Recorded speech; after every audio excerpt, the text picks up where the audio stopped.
welcome to a brand new video here on Squadding Quads. And the start of my particular journey to taking this whole thing a little bit more seriously was the BetaFPV Pavo 20 Pro, and that's an amazing drone. One thing I never had the option or the time or whatever to check out was the Pavo Pico. I nearly said Pavo 20 Pico, but it's not, is it? It was a Pavo Pico. However, BetaFPV said, we have a Pavo Pico. What is it, 2? Yes. We have a Pavo Pico 2. Would you like to try one out? And I said, yes, absolutely. So here we are. Let's unbox it, set it up, take it for a fly, and let you guys know exactly what we think of it. Okay, so in the box, right, the problem we have is I'm going to have to move. I need to move these lights. So we've got a screwdriver, a USB adapter, and props. We've then got what's in here, lots of screws, lots of gummies, I'm going to assume for that, and so on and so forth. This is, to my eyes, a 04 Pro canopy. I thought this was an 04 Lite drone. Then we've got obviously the drone itself. Nice. It's very Pico. And oh, there we go. We have an 04 Lite canopy as well. And that's everything that's in the box. Obviously there's a QR code for your instructions in there as well. But this is what you get. So you get both the 04 Lite, the 04 Pro canopies, loads of spares, and the drone itself. That's not a bad little haul for the price as well. Because let's be fair, this is quite a budget little build or thing. I don't know. I've forgotten how to speak. So I'm quite impressed actually with the fact that you get both of them in there. Now, I'm looking around and I'm seeing what I've got spare and hanging around. Do we have in here?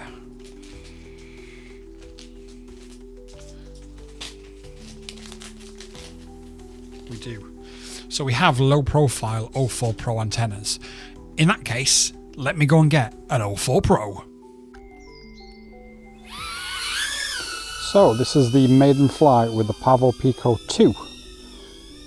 And we are in quite an affluent area here, so if we can get away with this, then I'll say that this is a good park flyer. But the question is, can we get away with it here?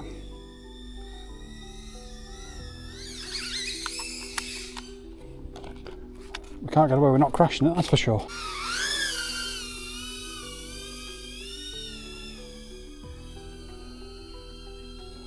There's a gentleman there. Obviously we don't want to upset anybody.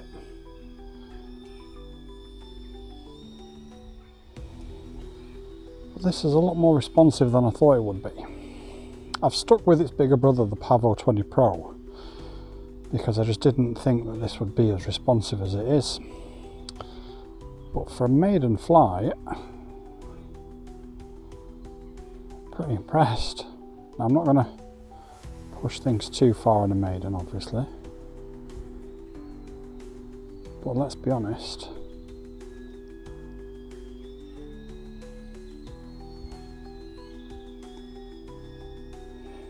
it's flying really well.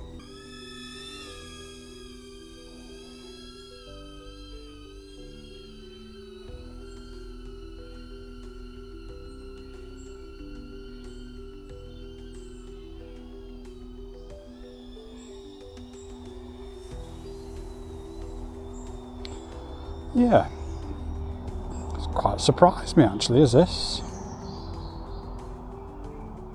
About 30% throttle, maybe slightly higher in the throttle range at the minute.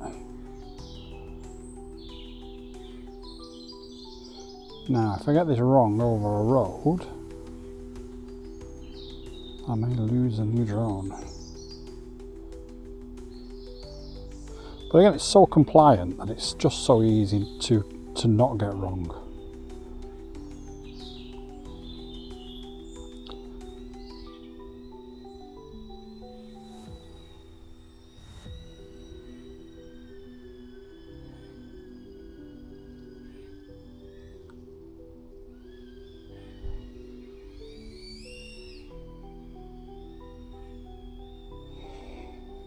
Well, I'm going to bring it back, land it and change the battery.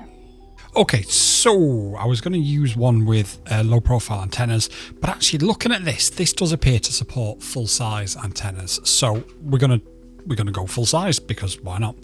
This looks really, really easy to put together, I've got to be honest. You've obviously got your screws and your grommets and all that sort of stuff in these, but it just looks as easy as pretty much all of the BetaFPV stuff to put together.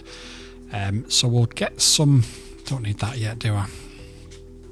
I've got different screws here, and then obviously it's just going to be a case of going through those grommets with the longer screws to isolate the vibrations, and it's going to be as simple as that, really. So first thing we'll do is we'll pop this camera in, and you need to make sure that the writing on the side, let me just show that there, is not like that. It needs to be like that. And then it's a case of lining up your screws at the side. I've actually got screws that I've taken this from, and I'm going to use them just so to make my life a little bit easier. We all need spare screws, don't we?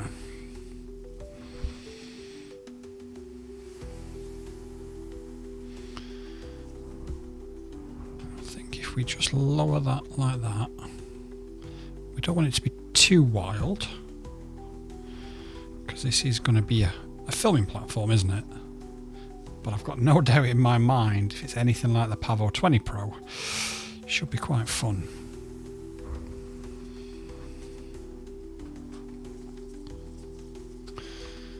This should be a really quick build as well.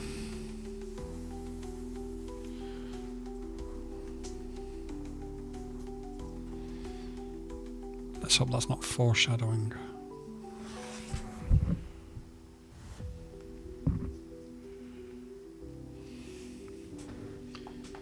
Because ironically,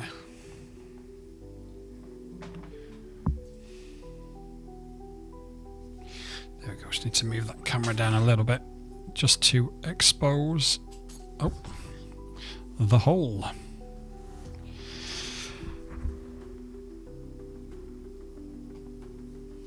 Now, I've got no doubt this will be the first serious video since we crash tested to destruction a DJI Neo. I've got no doubt in my mind people will be saying to me, crash this, crash this.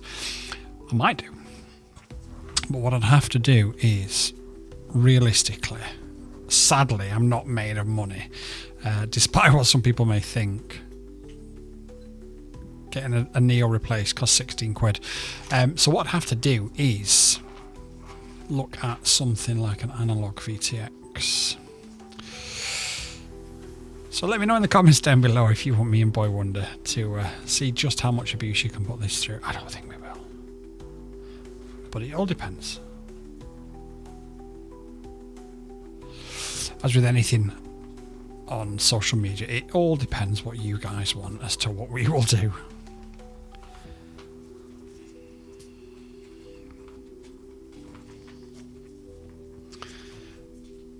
And of course, I've paid no attention to what I'm actually doing.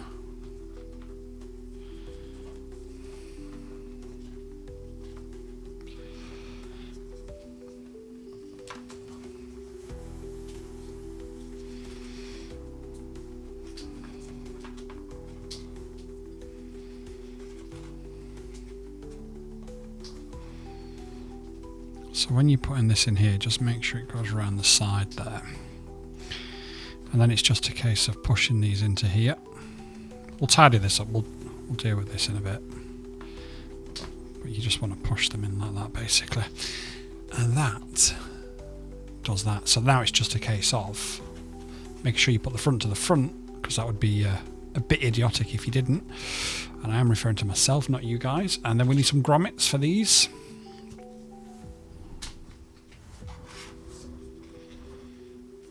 And it's going to be these ones.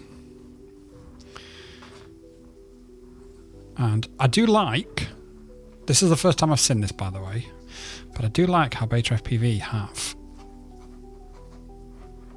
left a slit in the carbon for you to slide those grommets through.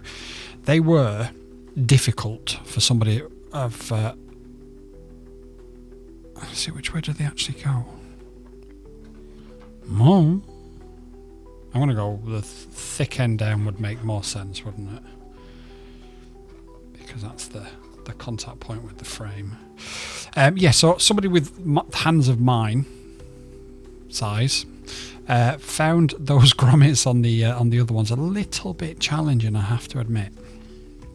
So it's nice to see that BetaFPV have helped us out. So thank you, guys.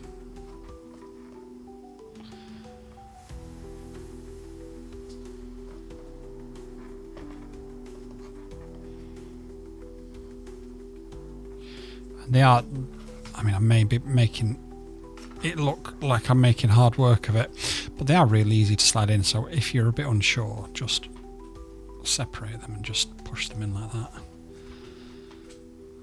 I am trying to do this from an angle further back and on camera, so it does look a little bit more cumbersome than it is, but trust me, that has taken record time in comparison to all of the other ones I've done. We've connected the cable. Make sure you connect the cable to your 04 Pro.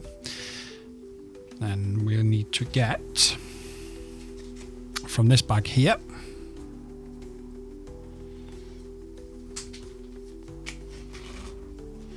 four of these long screws, and they are going to be, I'm going to guess 1.3.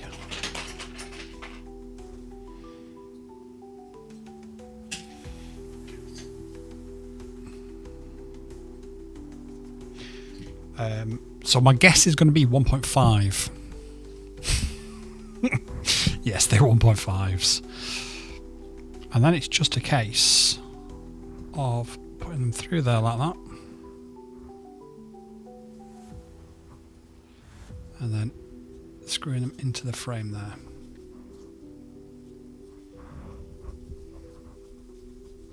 And then just compressing them down. So what it does is just isolate the vibrations from the motors and from the frame. Just helps get you some nice, clean, jello-free footage.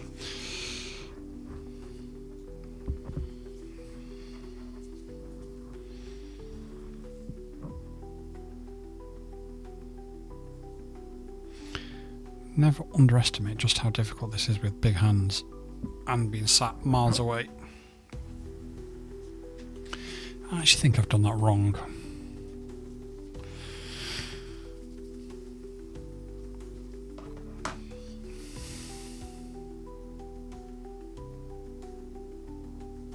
I have done that wrong.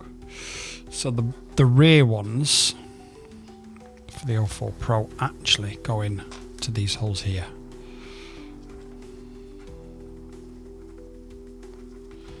Just push that screw back out.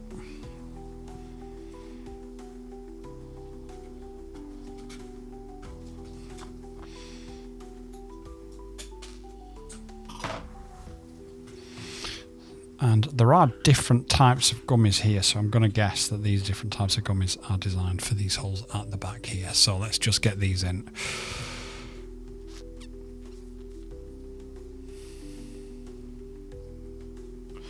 And this I probably will have to do off camera because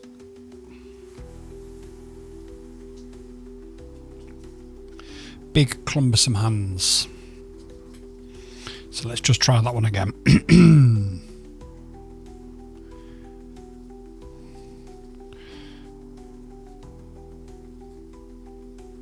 This seems to make a little bit more sense now.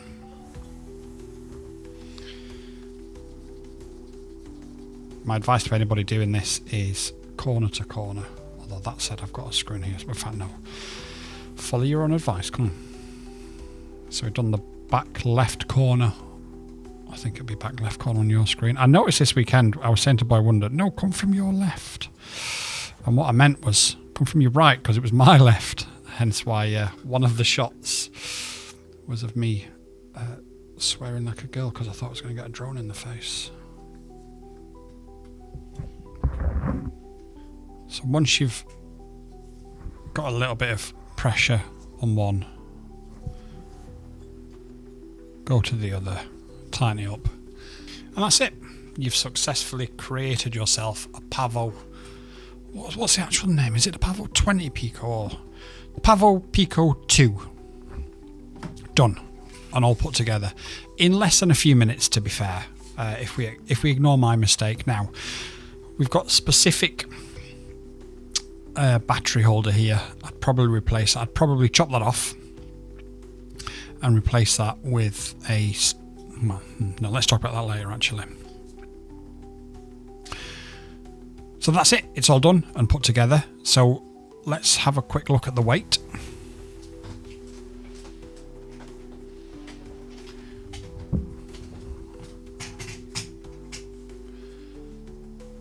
Now we are going to be reorganising the studio because of glare and things, so this hopefully will be one of the last. So 82 grams without a battery, which means we are going to go over that 100 gram weight limit.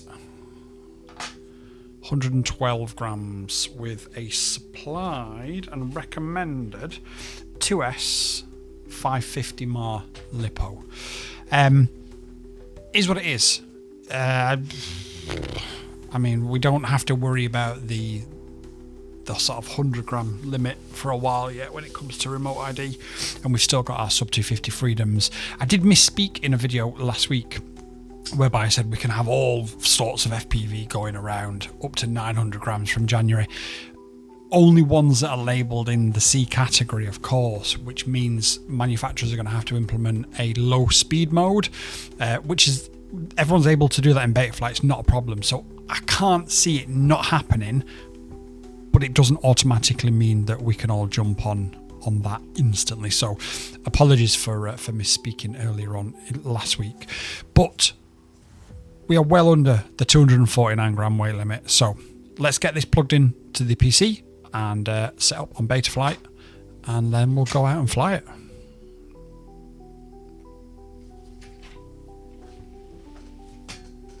So just before I turn off the overhead camera, I'll show you how we're going to plug it in, because, and I am looking at only drones now.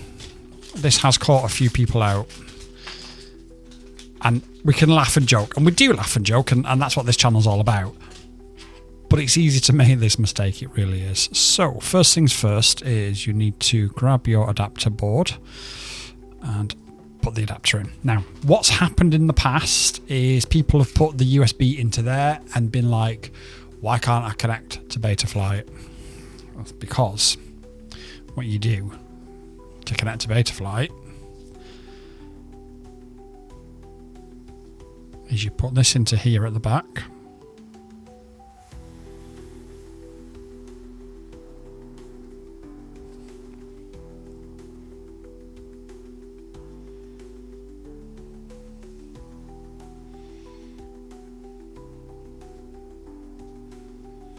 And then once you've done that, you just grab yourself a normal USB-C. I did complain about these when they first came out, but actually I quite like them now. And that's it. Away you go. Okay, I'm going to turn off the overhead camera because it is starting to overheat, and then we will flick to the PC and Betaflight. I assume it's just very similar to this side. Actually, it looks a bit more technical, doesn't it?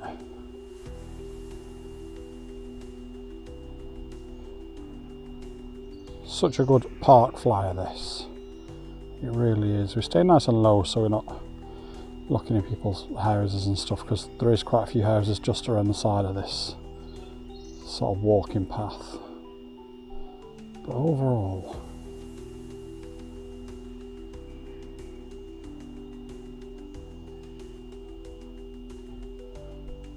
I'm surprised how good this drone is actually. Although I do have a new love for the sort of 2S ducted drones after the sub 250 and the Gepard C ones. And actually, for all I like to complain about the Radiomaster Pocket, it's doing alright, you know.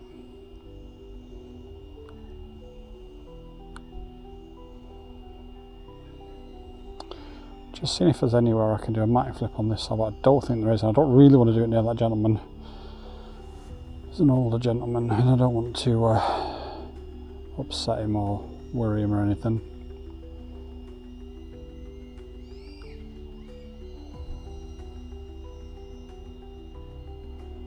Crazy good, crazy good.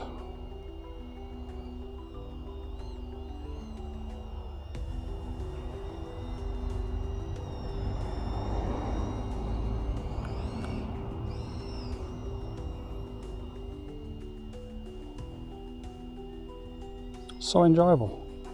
Nice and quiet, it's not causing anybody any issues. Nice and compliant, so it's not causing me any issues.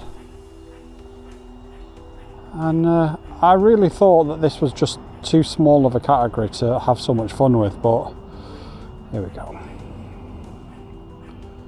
This could be disastrous, but let's see how far we can thread it through this tree. Probably just going to go that far for this occasion. Potentially do some more next time. Right, let's see if that gentleman's still there. Just waiting for this car to clear as per the spotter. Right, that gentleman is not still there, but there is somebody coming. So, let's see if we can mighty flip this dead quick.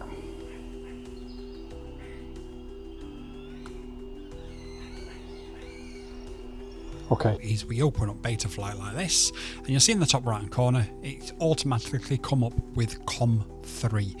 If that doesn't come up, you've got a problem with your drivers or a problem with your cable. Check your cable first, that's generally the problem.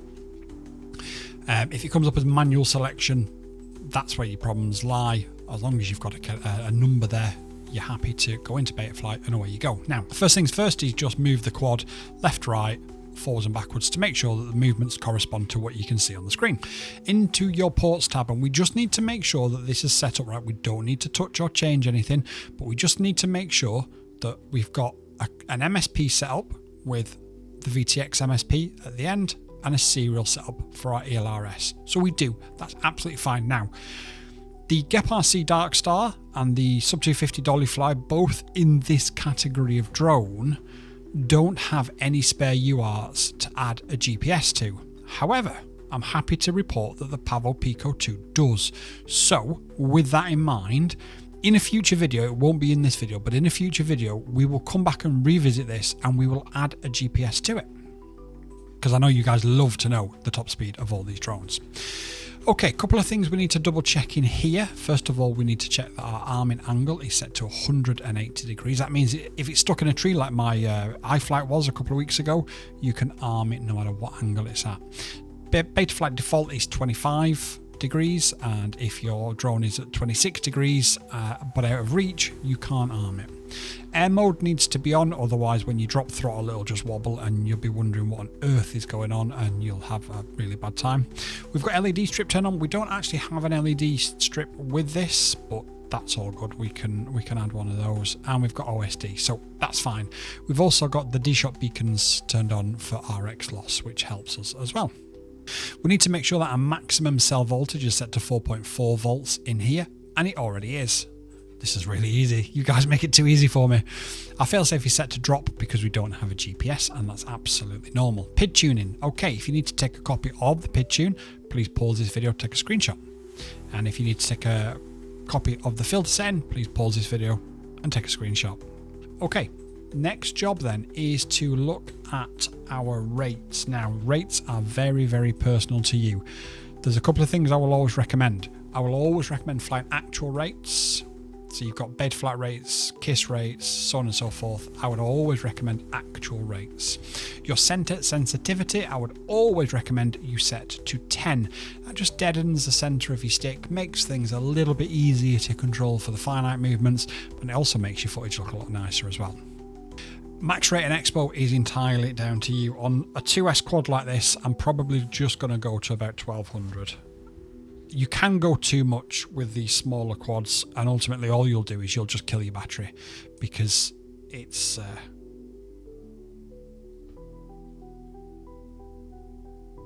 gonna want to fly faster and harder and stuff. We'll add a little bit of expo. I am going to remove that after the first flight, but I always add a little bit of expo initially just for that first flight. It's a little bit of a safety thing to make sure that I can get it down at the end of the flight, to make sure that I can get it up, of course, at the start of the flight. And just to make things go as smoothly as we possibly can. We'll go into the receiver tab in a second, and we'll go into the modes tab in a second as well. Adjustments and motors we don't need to touch. OSD is again very, very personal. All I'll do here is make sure that I've got it set to HD, and that I've got, first of all, my battery life, my throttle position, because you guys ask for that all the time, and obviously my LQ and RSSI, which I do. Video transmitter we don't need because we are on digital, and we've got a couple of LEDs on the flight controller as well, so you can change what they do. Personally, I don't particularly bother. And that is pretty much everything. We've already got the black box login as well, which is nice to see. That's unusual from manufacturers, so that's really good to see. Okay, so let's go into our receiver tab. And I am going to punish myself now. So now we're going to go to our modes tab, and we're going to have a look at what our modes are. So first of all, I'm going to add a preamp. It's only a 2S. Probably don't really need to do this, but hey ho, I am evangelicalistic about it. And I will add it to that one, which means I'm going to have to keep hold of that. And I've got to remember now to keep hold of it as well. Okay, so we're going to get rid of angle mode and horizon mode. If you don't want to get rid of them, don't. And the way that you would set them up is you would go to auto, whichever switch you wanted for your arm, press it, your beeper. So let's just run through them all now to make sure we've got them. So we've got a pre-arm there and an arm there. I have to hold that pre-arm. It's like an ignition switch. Got my beeper button there, and then we've got my turtle mode there, and that's it. We're done. We're set up. We are now ready to take this out and fly it. So what I'm going to do is I'm going to stop this video right here. Please like, comment, share, hype, subscribe, do all them weird things that helps us grow in a way that I still don't quite understand. And I'll see you out of the field or somewhere in a second, like now.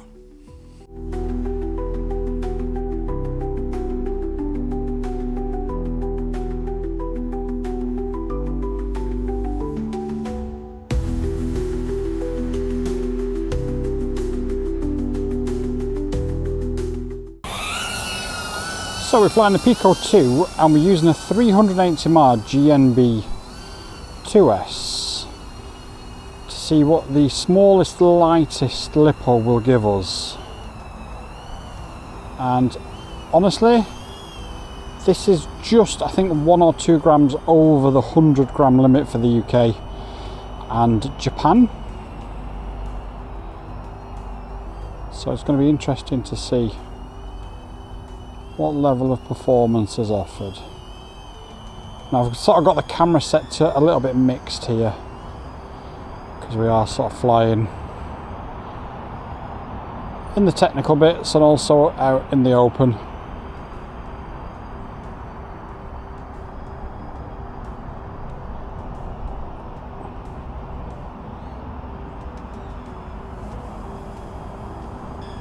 Now, as you would imagine, this battery is probably not going to give us a huge flight time, but maybe the lighter weight will help.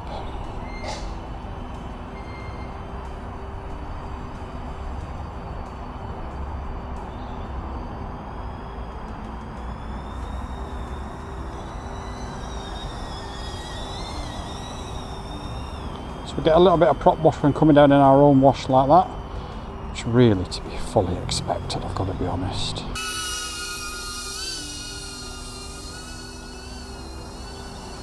Probably should have brightened up a little bit for in here, but then it would have obviously been incredibly dark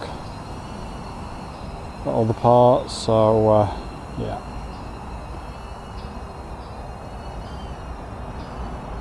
We've got a low battery warning after 2 minutes and 10 seconds with a 380mm 2S GNB.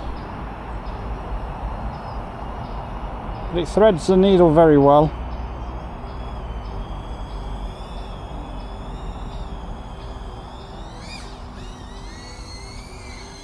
And we have got land now after 2 minutes and 30 seconds. And we are back with the community spotlight, my favourite part of these videos. Herr Schmidt says, "Hey son, take this drone and crash it as hard as you possibly can." What a lucky boy, with a laughing emoji. He is a lucky boy, but he's also is a really good kid. A really, really good kid. So to be able to take him out and enjoy this hobby with him, and to teach him responsibility, to teach him, look, we're going to do this, but we need to have this in place as well, the fire extinguishers and the safety stuff. Honestly, I can't. It's amazing. I'm referring to the video where we smash up a DJI Neo. There'll be a link, I don't know, somewhere there. Thanks for your comment.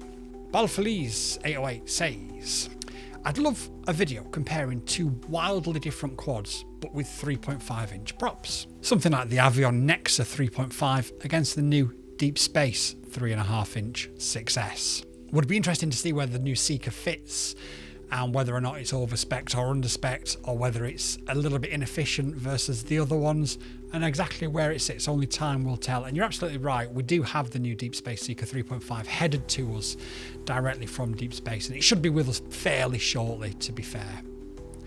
Sorry, I had to double check I was recording. And once we've got that, we're going to do an in-depth review, and once we've finished the in-depth review, of course what we're going to do is we're going to compare it to other drones as well.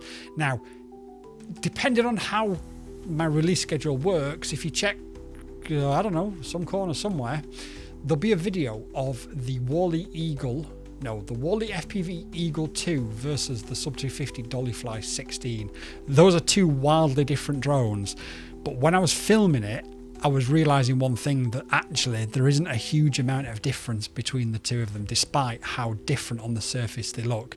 So we're going to do more of those comparison videos, and we're going to try and make them as different as we can, whilst aiming to pit drones against each other that actually will score very similar to each other. Really difficult task. I don't know how I'm going to do it, but that's the plan anyway. Thank you so much for your comment. This comment here about the Flywoo Flyby 20 says, "What do you think? Will this quad be good for flying in parking lots and parks? I do, however, live near the North Sea, so stability is quite important." And I've already replied to this comment, but I thought it was good to highlight it, because the 04 Lite does tend to fall apart a little bit when it comes to jello in higher winds. The North Sea can be particularly unfaring, especially in winter. The Flyby 20 is super quiet, super efficient, and you're so unlikely to get any Karens with something like that. However, I don't think an 04 Lite drone is the way to go if you're flying somewhere that is incredibly windy. I just think you're setting yourself up for failure because of the way that they work and the way that, you know, they don't work in certain instances. I don't mean that in a negative way, it's just what it is. So yeah, I think yes to part one of the question, but part two of the question about the winds, possibly not. It goes on to mention the Gep RCT Cube. I do have one. I've not built it yet. I just don't have the to build it. I know what it's going to be, and I want to avoid negativity. So yeah, look maybe at something like the Wally FPV Eagle. That's a 3S. It's super quiet. You can just about get it under 100 grams if you need to. Although I think you're on the European side of the North Sea if your name is anything to go by, and the fact that you replied in kilometres an hour. So in that case, you'd be well under the 250 grams. The Wally Eagle is super quiet, super efficient, super fun, but it's a little bit more expensive than other ones, as we've seen in that comparison video. Or if you haven't seen that comparison video, I'll put it somewhere if it's already out, but if it's not, then watch it tomorrow. Listen, you've all been amazing. That's the community spotlight done for this video. I really enjoy it. Please do continue to send in your great comments. I love to connect with you guys. Right, let's go.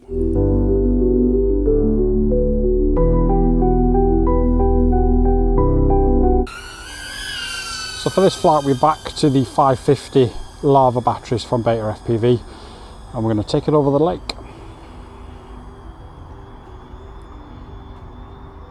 Settings are probably a little bit too bright now, but we're really good on our RSSI, And our link quality here, we haven't got any problems. -80 we're at. And we can drop to sort of -100 before it becomes a problem.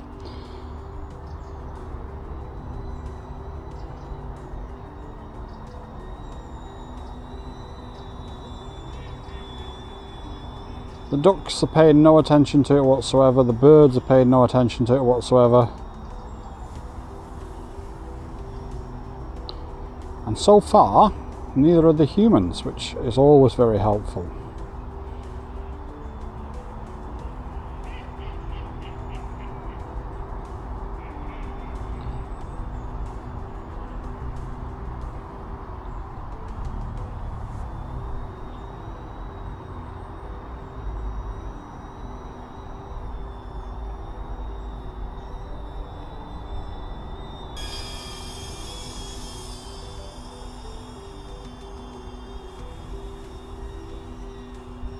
Just skimming over the lake with the birds, who are not really paying much attention. That one did a little bit. Got one behind me apparently.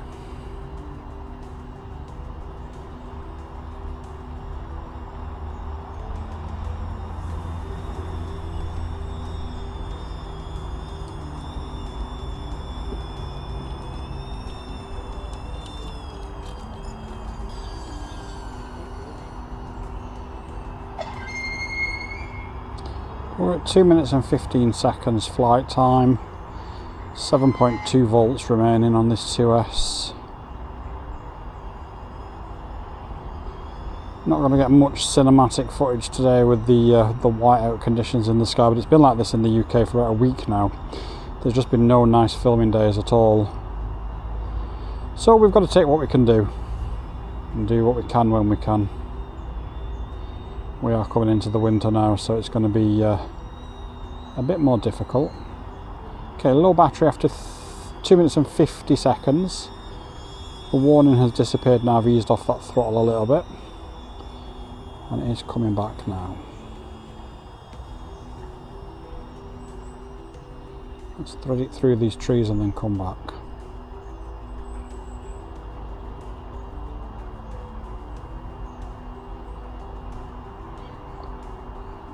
Oh, I got that completely wrong. 3 minutes and 20 seconds, time to land. We decided just before the end of this review to try a few different batteries. First of all, to check on the weight of them and to see whether or not they'll actually fit. So first of all, we're 82 grams. And the first battery we're going to check is the Sub 250 530 mAh 2S. And that takes us to 108 grams. The problem with that is that doesn't fit into the battery cage. Next up is the BetaFPV battery, which does fit into the cage, takes us to 112 grams, and that's 550 mAh. GNB 850 takes us to 119 and doesn't fit. GNB 720 takes us to 117 and also doesn't fit. The GNB 550 doesn't fit either and takes us to 112 grams. Then we have the GNB 380 mAh 2S. And that takes us to 103 grams, and that does fit inside that battery cage. And that is unfortunate. The only two batteries that I have been able to find that will actually fit inside that battery cage so far. There will be others, I'm absolutely sure of it, but those are the two that I have and that I've been able to find. So a 380 mAh GNB and a 550 mAh BetaFPV. The camera cage is just, if we look at the Sub 250, which is actually slightly smaller, but the problem is because it's slightly wider, it just will not fit in that camera cage. So it will require a little bit of modification to get other batteries working with it or fitting within it anyway. The UK has a new rule. The UK and Japan has a new rule. Well, Japan's coming into force as of the 1st of January. Anything over 100 grams will require remote ID. Now, 380 mAh 2S takes us to 103 grams. Instantly, if you replace these with the low profile antennas that's in the box, you will be under 100 grams and you won't actually lose that much performance, because with the 380 mAh 2S you're not going to be that far away from yourselves anyway, and as long as you keep it legal, then you're never going to run out of video range even with those low profile antennas. So this is actually a way to get under that 100 grams. This with the low profile antennas, a couple of these, the BetaFPV ones are slightly different, but a couple of these will get you under 100 grams with an 04 Pro, and you will not require or be required to have remote ID as of January. Well, it's 2 years for home built and stuff like this, but the point being, there is already a way around it. We've already got something that comes in at under that 99 or under that 100 grams weight limit. Okay, I'm waffling and rambling on. Let's move on.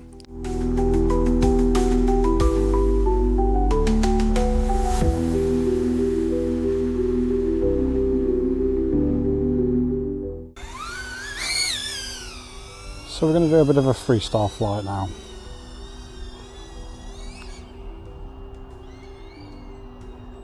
And we'll see just how far we can push this. Truth be told, I've been incredibly impressed.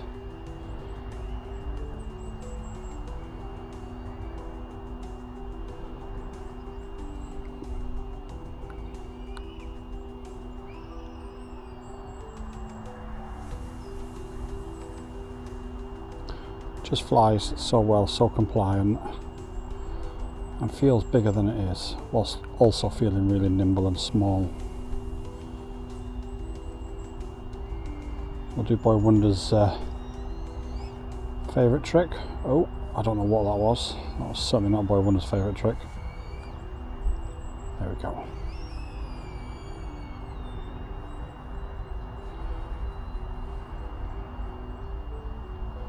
Now I expect to burn through this battery pretty quickly at this sort of pace, but it certainly shifts.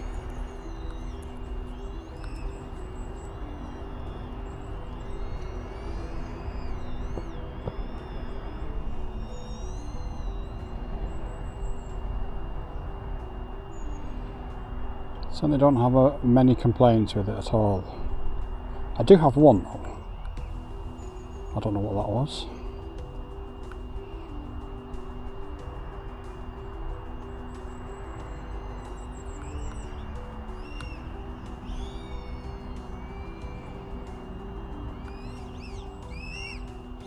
Look at this bird. This bird wants to play.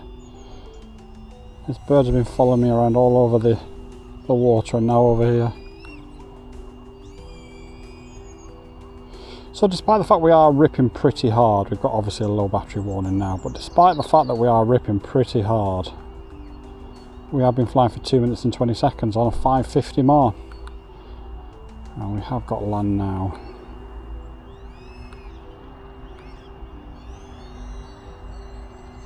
Right, 2 minutes and 30 seconds, I'm going to bring it back and land it. That then was the BetaFPV Pavo Pico 2. And what do we think of it, honestly? Well, it's a lot of fun. It's really compact. You can see how sort of small it is in comparison to my hand. It runs on 2S. It's relatively quiet. It's not the quietest small drone that we've flown, but it's quiet enough for me to be able to fly it in a really affluent area and get no issues from any of the locals, which to me is really important. It takes hits pretty well. It's protected. You can fly it around people. If we remove these and add a low profile 04 Pro antenna along with a 380 mAh GNB 2S LiPo, then we'll be able to get under the 100 gram weight limit for the UK and Japan. Again, that's really good. And honestly, I've enjoyed it far more than I thought I would have done. I really have. It's a fantastic platform, and if you want to run it with an 04 Lite, obviously it's going to be a lot lighter. You're going to be able to get under that 100 gram weight limit with the 550 mAh without any problems whatsoever. I've really enjoyed it, and I've also really enjoyed all of the other sort of 1.6 inch 2S drones that I've flown in the past few months. They've all surprised me. Stick with the channel, because what we're going to do is we are going to do a comparison of all of them, and we're going to look at all of them and find out which one's best, which one holds the advantage. There is one that does hold a really big advantage over the others, so you're not going to want to miss that. In the meantime, what I'm going to do is I'm going to leave a link in the description down below. Of course, you know the drill by now. It is going to be an affiliate link. it is what it is. You know, it's just how we get to work with these companies. So if you want to support the channel and you're interested in buying it, then please use that link. If you're not, that's also pretty cool. I hope you've enjoyed the entertainment that we provided and showing this thing off. I've really enjoyed doing it. I'm not going to dismantle it. I am going to keep it together because, like I said, we'll do that comparison video. But actually, it's a lot of fun to fly. Me, Boy Wonder and Little Wonder can probably have quite a good time, and the chance of something getting damaged because of how light and the lack of inertia that they've got is going to be pretty low. Got any questions whatsoever, please do, as always, drop them in the comments down below. I always reply to all comments. I love talking to you guys. We've fostered an amazing community, so let's keep that going. Even if you just drop a comment to say hi, I really do appreciate it. Until next time, legends, peace out. YouTube and I have had a chat, and we believe that this is the video that you'll like the most, so watch it and let me know if they're right.